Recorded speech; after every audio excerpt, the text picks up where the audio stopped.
Ada upaya spiritual dari roh-roh jahat untuk menggagalkan janji Allah kepada Israel. Sebab jika Israel musnah, maka firman Tuhan kan dianggap gagal, tidak digenapi.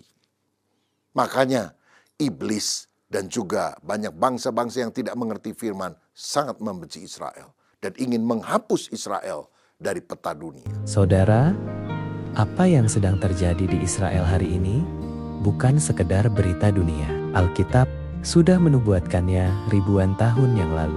Apakah ini tanda bahwa kita sedang hidup di masa akhir zaman? Siapkan hati untuk firman Tuhan oleh Pendeta Dr. Rubin Adi Abraham. Shalom saudara sekalian, senang sekali saya Pendeta Rubin Adi Abraham bisa menjumpai Anda di dalam ibadah ini. Hari ini saya akan menyampaikan firman dengan judul Israel, Jam Nubuat Akhir Zaman.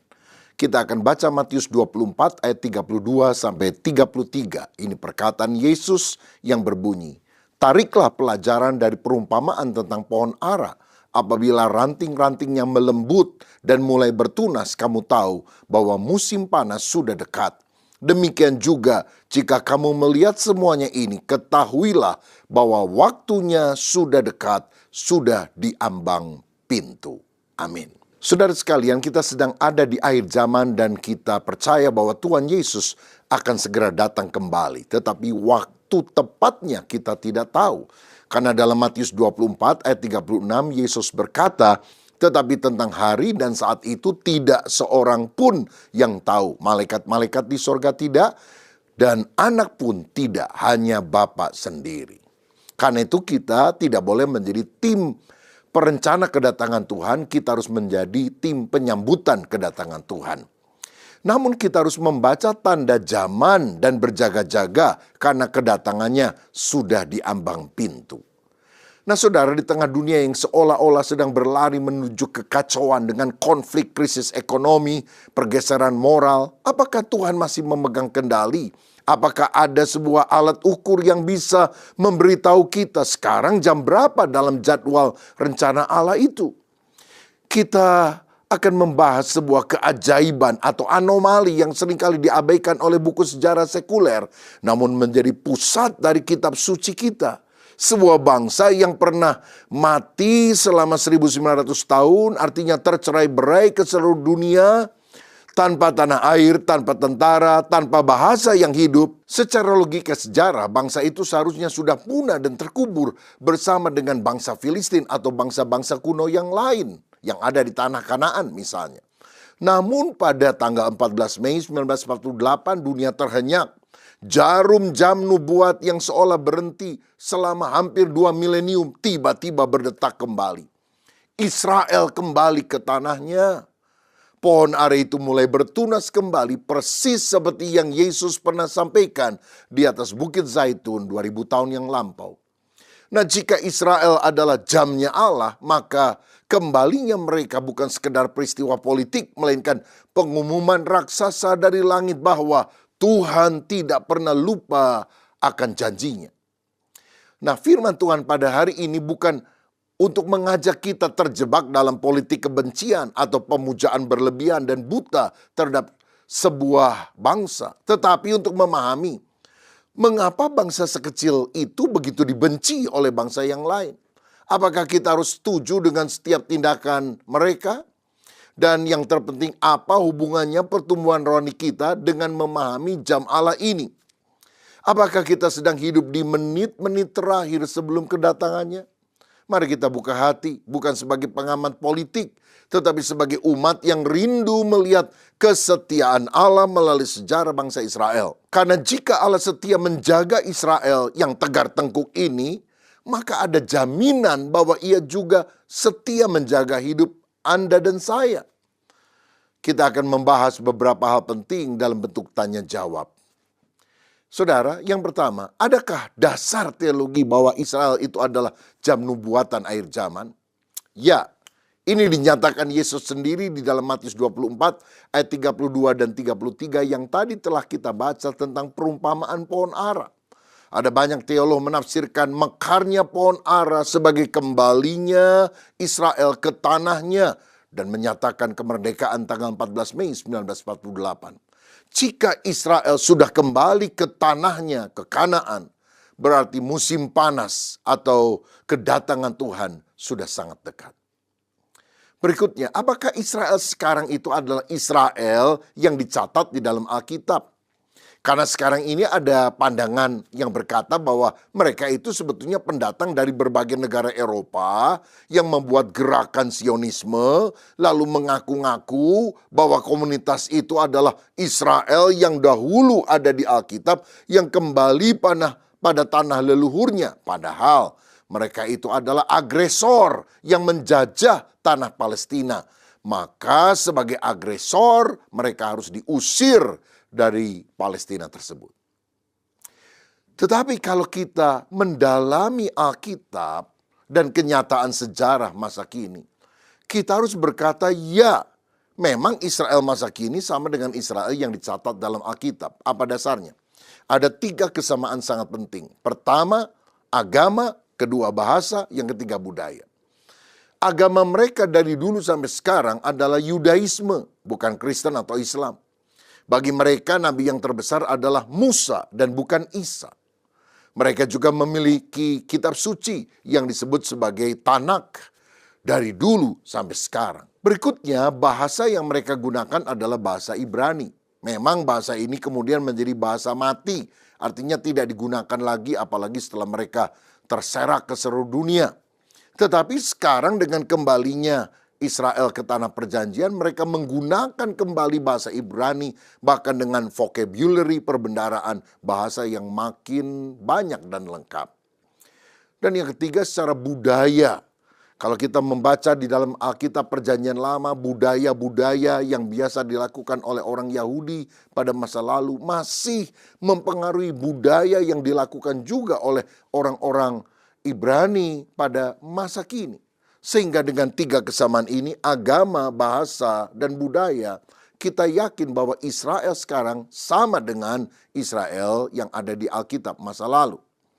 Saudara, kembalinya bangsa Israel yang telah berdiaspora, artinya tercerai-berai ke dalam berbagai bangsa hampir 2000 tahun yang lalu ke tanah yang sama, dan menghidupkan kembali bahasa yang mati, bahasa Ibrani, ini adalah anomali sejarah yang hanya bisa dijelaskan sebagai intervensi Allah dalam kehidupan umat manusia. Saudara, ribuan tahun yang lalu Nabi Yeskiel dalam Yeskiel pasal 37 menyampaikan penglihatan tentang sebuah lembah penuh dengan tulang belulang yang kering. Namun tiba-tiba terjadi pemulihan fisik karena tulang-tulang yang berserakan itu menyatu kembali.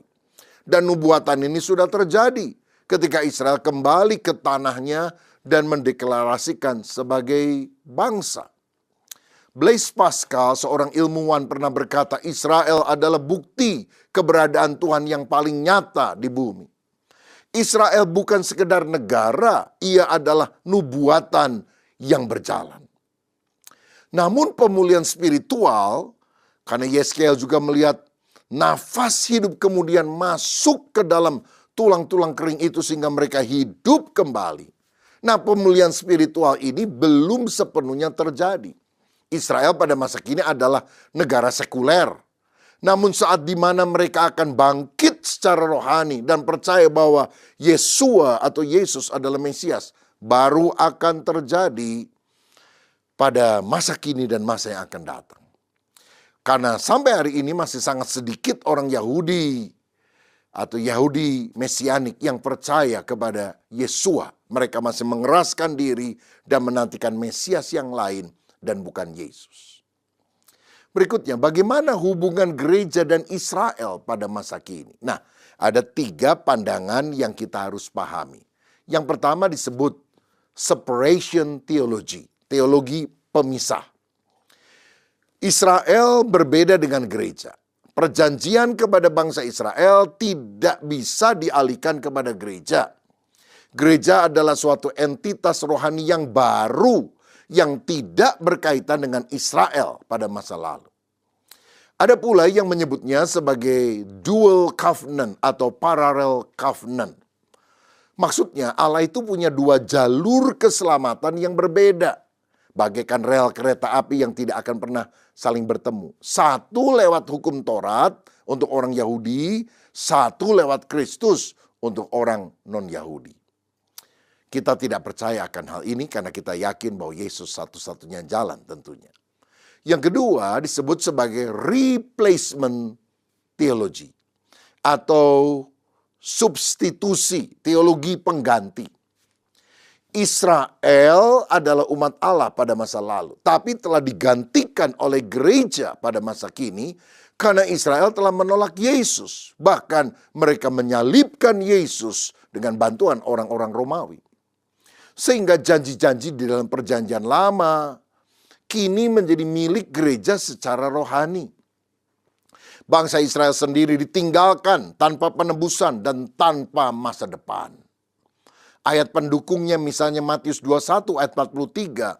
Sebab itu aku berkata kepadamu bahwa kerajaan Allah akan diambil daripadamu dan akan diberikan kepada suatu bangsa yang akan menghasilkan buah kerajaan. Nah, ayat ini diartikan bahwa bangsa Israel kehilangan statusnya sebagai umat perjanjian atau umat pilihan yang sekarang telah diberikan kepada gereja. Jadi Israel tidak akan diselamatkan. Tetapi yang ketiga adalah remnant theology.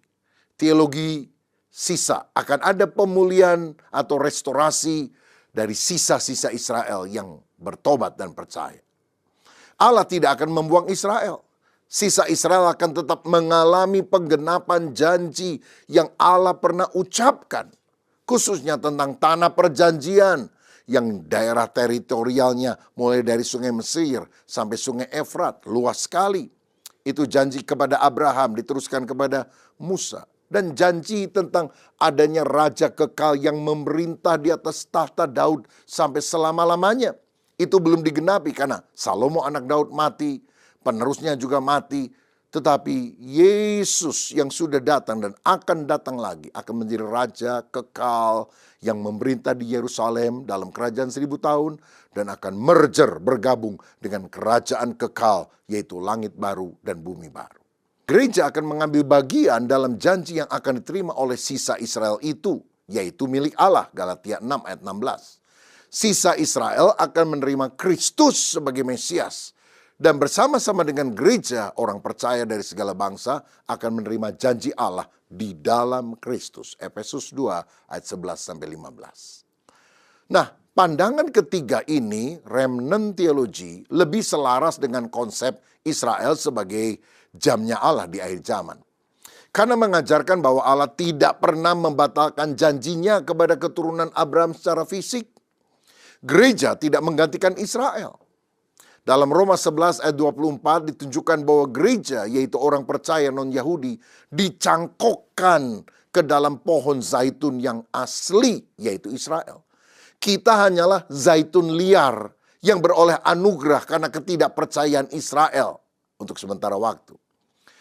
Jadi karena Israel mengeraskan hati, maka orang-orang non-Yahudi yang percaya kepada Yesus dicangkokkan pada rencana keselamatan kekal Allah itu. Nah, jika Allah bisa membatalkan janjinya kepada Israel, apa jaminannya bahwa Allah tidak akan membatalkan janjinya kepada kita? Wah, bahaya sekali. Namun karena Allah itu setia pada sisa Israel, remnant, maka kita bisa tenang, yakin bahwa Dia pun setia pada kita. Semua janji Allah kepada orang percaya pasti akan digenapi. Nah, kita juga harus memahami akar iman kita. Iman Kristen tidak muncul dari ruang hampa, melainkan berakar pada janji-janji Allah kepada para bapa leluhur Israel. Nah, selanjutnya dalam Roma 12 ayat 1 dan 2, Rasul Paulus menjelaskan bahwa Allah tidak menolak umatnya Israel. Bahkan dalam Roma 11 ayat 25 dan 26, dia juga menjelaskan bahwa karena Israel mengeraskan hati menolak Yesus, maka orang non-Yahudi dari bangsa-bangsa lain, termasuk kita bangsa Indonesia, akan diselamatkan. Tetapi kemudian seluruh Israel akan diselamatkan pula pada akhir zaman. Nah, teologi replacement memandang bahwa dunia akan berakhir dengan penghakiman umum tanpa ada peran khusus bagi bangsa Israel di akhir zaman. Tapi teologi remnant percaya akan ada restorasi nasional. Israel kembali ke tanahnya, ini sudah terjadi. Dan restorasi spiritual. Israel akan mengakui Yesus sebagai Mesias. Ini yang sedang dan akan terjadi dalam skala besar di akhir zaman. Pertanyaan berikutnya, kenapa bangsa Israel begitu dibenci oleh bangsa-bangsa lain? Kita tahu bahwa antisemitisme, anti-Yahudi itu makin meningkat hari-hari ini. Pertama karena faktor rohani. Ada upaya spiritual dari roh-roh jahat untuk menggagalkan janji Allah kepada Israel. Sebab jika Israel musnah, maka firman Tuhan kan dianggap gagal, tidak digenapi. Makanya iblis dan juga banyak bangsa-bangsa yang tidak mengerti firman sangat membenci Israel dan ingin menghapus Israel dari peta dunia. Yang kedua, faktor geopolitik, konflik tanah dan kedaulatan Israel di Palestina yang berkepanjangan sejak 1948 sampai kini menyebabkan Israel menjadi batu yang menghalangi bagi stabilitas politik dunia. Zakaria 12 ayat 3 berkata, maka pada waktu itu aku akan membuat Yerusalem menjadi batu untuk diangkat bagi segala bangsa. Siapa yang mengangkatnya pastilah mendapatkan luka parah. Segala bangsa di bumi akan berkumpul melawannya. Jadi orang yang berusaha membereskan masalah Israel seperti orang ngangkat batu, nggak terangkat, malah kakinya, badannya tertimpa oleh batu tersebut. Mereka akan mengalami penderitaan dan pusing, bingung untuk menyelesaikan masalah Israel ini. Selanjutnya, apakah kita setuju dengan semua tindakan Israel? Kadang ada peperangan, ada penembakan, ada pembunuhan dan sebagainya. Jawaban jujurnya, kita tidak harus selalu setuju dengan apa yang dilakukan oleh orang-orang Israel pada masa kini. Alkitab mencatat, raja-raja Israel zaman dulu pun sering ditegur oleh para nabi karena bertindak tidak adil. Pada prinsipnya, kita harus mendukung hak hidup dari bangsa Israel. Mereka berhak tinggal di tanahnya sendiri yang telah diberikan Tuhan kepada Abraham dan Musa. Daud bahkan menjadikan Yerusalem sebagai ibu kota Israel 3.000 tahun yang lampau. Tetapi ini tidak harus berarti membenarkan setiap kebijakan politik atau militernya jika itu melanggar nilai-nilai kemanusiaan. Kasih kepada Allah berlaku bagi semua orang, termasuk warga Gaza atau Palestina, Iran, dan lain-lain. Karena Tuhan mengasihi semua bangsa di bumi ini. Nah, pertanyaan penting berikutnya, bagaimana seharusnya sikap Indonesia? Kita tahu bahwa pemerintah Indonesia mendukung kemerdekaan Palestina. Nah, kita sebagai orang percaya harus bijaksana. Yang kita dukung perdamaian dunia, tanpa harus membenci salah satu pihak. Secara politis, two-state solution, solusi dua negara, ada negara Israel, tapi kita juga harus mengakui kemerdekaan dan adanya negara Palestina dianggap sebagai solusi terbaik yang paling adil pada saat ini. Banyak bangsa-bangsa melalui Persatuan Bangsa-Bangsa, United Nations juga setuju akan solusi ini. Namun secara rohani, secara alkitabiah, kita harus melihat bahwa pembagian tanah perjanjian disertai peringatan Tuhan yang keras, yang berkata akan mengadili bangsa-bangsa di lembah Yosafat, Har Megiddo atau Harmagedon pada akhir zaman. Dalam Yoel 3 ayat 2 dikatakan demikian, Yoel 3 ayat 2, aku akan mengumpulkan segala bangsa dan akan membawa mereka turun ke lembah Yosafat, Har Megiddo atau Harmagedon. Aku akan berperkara dengan mereka di sana mengenai umatku dan milikku sendiri, Israel. Oleh karena mereka mencerai-beraikannya ke antara bangsa-bangsa dan membagi-bagi tanahku. Israel disebar ke seluruh bangsa oleh bangsa Romawi. Diinjak-injak oleh bangsa lain. Pada waktu Holocaust oleh Nazi Jerman, 6 juta orang Yahudi termasuk 1,5 juta anak-anak kecil dibantai di berbagai negara yang ada di Eropa dan lainnya. Dan sekarang bangsa-bangsa ingin membagi tanah itu. Tuhan bilang, itu milikku. Kalau engkau membagi, engkau berhadapan dengan pengadilanku. Wah, ini sesuatu yang menggentarkan, saudara. Nah, kita tidak boleh terjebak dalam politik kebencian.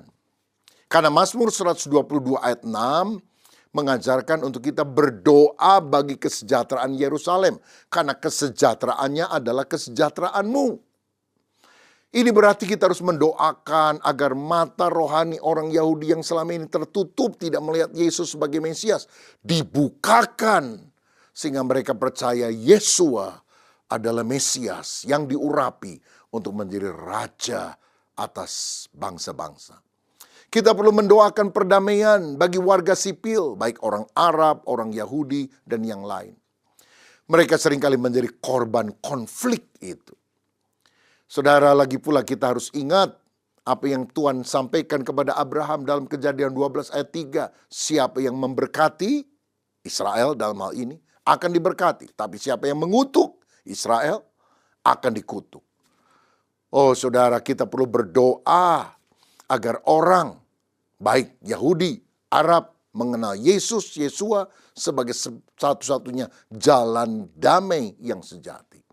Karena itu saya katakan, harapan satu-satunya untuk Palestina bisa berdamai hanyalah kalau Yesus datang sebagai raja di Palestina dan menjadikan Yerusalem sebagai ibu kota kerajaan 1000 tahun, di mana bangsa-bangsa akan datang menghadap Tuhan pada hari raya Pondok Daun. Setiap tahun mereka merayakan dan menyembah Yesus sebagai raja.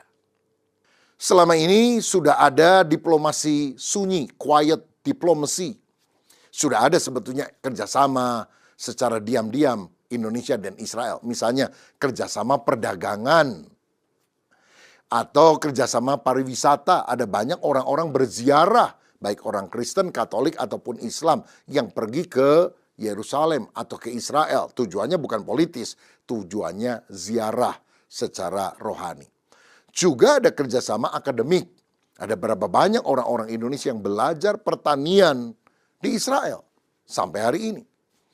Nah, ini adalah quiet diplomacy sebelum hubungan politik resmi, ada diplomasi yang terbuka, ada kedutaan masing-masing.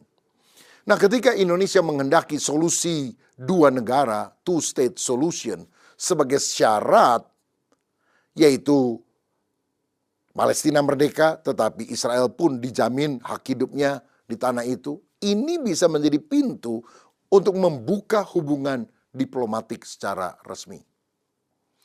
Nah, ini berkaitan dengan pertanyaan penting berikutnya. Benarkah sikap terhadap Israel akan membuat bangsa-bangsa dihakimi oleh Tuhan? Alkitab mencatat dalam Matius 25 ayat 31-46 tentang penghakiman bangsa-bangsa. Judgment of the nations. Pada waktu itu bangsa-bangsa akan dihakimi di Harmagedon, di perang dunia yang terakhir.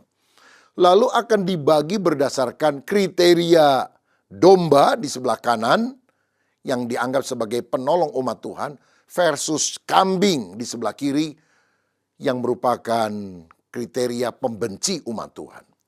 Di Matius 25 ayat 40 ada ayat yang berkata begini. Dan raja itu akan menjawab mereka, aku berkata kepadamu, sesungguhnya segala sesuatu yang kamu lakukan untuk salah seorang dari saudaraku yang paling hina ini, kamu telah melakukannya untuk aku. Ayat ini biasanya digunakan untuk pelayanan diakonia, menolong orang susah. Tetapi konteks awalnya ini bicara soal akhir zaman, saudara. Bangsa-bangsa akan dihakimi berdasarkan cara mereka memperlakukan saudara-saudara Yesus yang paling hina ini. Nah, banyak teolog menafsirkan ini sebagai bangsa Israel pada masa kesusahan, pada masa peperangan sedang terjadi, termasuk tentunya orang percaya kepada Yesus yang sering mengalami aniaya. Bagaimana posisi Indonesia?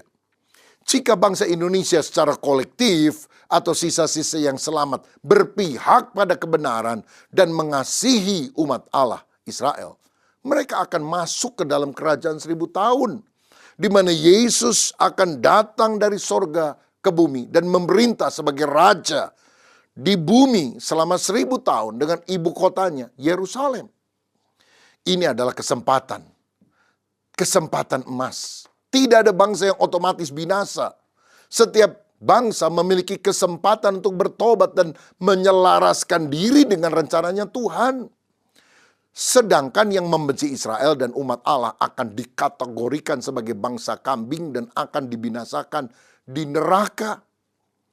Saudara, ingat ini, jangan membenci apa yang Tuhan pilih untuk digunakan sebagai alatnya. Jangan benci apa yang Tuhan sayangi. Jangan sayangi apa yang Tuhan benci. Karena itu sangat berbahaya untuk kita. Kita tidak harus setuju dengan politik sebuah negara, tapi kita harus mengasihi jiwa-jiwa di dalamnya. Jika Indonesia secara bangsa tetap menutup diri atau memusuhi rencana Allah melalui Israel dan menganiaya orang-orang percaya, termasuk orang-orang Kristen, resikonya Indonesia akan menjadi bangsa kambing. Namun jika ada sisa-sisa di Indonesia yang berdiri bagi kebenaran, apalagi kalau seluruhnya mengalami revival, berjumpa dengan Tuhan, maka bangsa Indonesia akan memiliki bagian dalam kerajaan 1000 tahun damai. Ini doa saya, supaya Indonesia tidak dibinasakan, tetapi diselamatkan melalui cara yang telah saya sampaikan tadi. Yang terakhir, persiapan rohani apa yang harus kita lakukan sekarang? Jangan biarkan nubuatan ini hanya menjadi teori. Bagi orang percaya ini adalah panggilan untuk kita fokus pada penginjilan karena waktu semakin singkat. Jarum jam ilahi sudah tinggal beberapa menit sebelum tengah malam. Yesus segera datang. Mari kita membangun sikap kasih bukan kebencian terhadap bangsa Yahudi sebagai akar iman kita tanpa mengabaikan kemanusiaan bagi bangsa lain. Miliki pembaruan pandangan, mindset. Ketika dunia menawarkan kebencian, Alkitab menawarkan rencana keselamatan. Ayo selaraskan pola pikir dan pandangan kita dengan firman Tuhan, agar kita juga masuk dalam rencana keselamatan Allah yang sempurna. Kita juga harus menjaga diri agar tidak tertipu oleh pemimpin dunia yang akan muncul dan menjanjikan damai tanpa Kristus, karena dialah si antikristus itu. Matius 24 ayat 42 harus kita ingat. Karena itu berjaga-jagalah, sebab kamu tidak tahu pada hari mana Tuhanmu datang. Wahyu 22 ayat 12. Sesungguhnya aku datang segera dan aku membawa upahku untuk membalaskan kepada setiap orang menurut perbuatannya. Tuhan segera datang. Mari kita bertobat, berjaga-jaga. Akhirnya, mari kita melihat peristiwa di Timur Tengah bukan sekedar berita media sekuler, tapi kita harus melihatnya melalui kacamata Alkitab. Lihatlah jam Allah di akhir zaman terus berdetak. Ini seharusnya membuat kita hidup lebih hati-hati. Seakan-akan Yesus akan datang esok hari. Sehingga kita harus waspada dan berjaga-jaga. Pastikan minyak dalam pelita kita tetap penuh. Artinya kita dipenuhkan dengan Roh Kudus dan bukan keinginan-keinginan dunia. Beritakanlah Injil Kerajaan. Jadilah saksi Kristus di lingkungan terdekat, entah dalam keluarga, kepada teman, rekan kerja, dan sebagainya. Dan mari kita mendukung misi untuk bangsa-bangsa di dunia, termasuk bangsa Yahudi, agar mereka bertobat dan diselamatkan. Saya berdoa supaya kebenaran ini mencelikan mata hati kita, dan kita mengambil posisi yang tepat untuk pro kepada rencana keselamatan Allah di akhir zaman ini. Mari kita berdoa. Bapa, terima kasih. Firman-Mu seringkali bukan seperti susu yang encer, tapi makanan keras bagi jiwa kami. Tapi hamba-Mu sudah memaparkan apa yang hamba-Mu pahami dan ketahui tentang firman.